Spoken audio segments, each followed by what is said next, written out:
മുല്ലപ്പെരിയാറിൽ ഉൾപ്പെടെ സംസ്ഥാനത്ത് 9 പുതിയ ഡാമുകൾ നിർമ്മിക്കാൻ സർക്കാരിന് പദ്ധതിയുണ്ടെന്ന് മന്ത്രി റോഷി അഗസ്റ്റിൻ നിയമസഭയിൽ അറിയിച്ചു. പെരിയാർ, ചാലക്കുടി, ചാലിയാർ, പമ്പ, അച്ചൻകോവിൽ, മീനച്ചിൽ നദീതടങ്ങളിൽ പ്രളയ പ്രതിരോധ ഡാമുകൾ നിർമ്മിക്കാനും സർക്കാർ നടപടി തുടങ്ങിയതായും മന്ത്രി പറഞ്ഞു.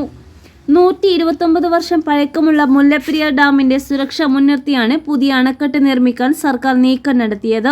പാരിസ്ഥിതിക ആഘാത പഠനത്തിനായുള്ള കേന്ദ്ര സർക്കാരിന്റെ അനുമതി ലഭിക്കുന്നതിനായി കാത്തിരിക്കുകയാണ്.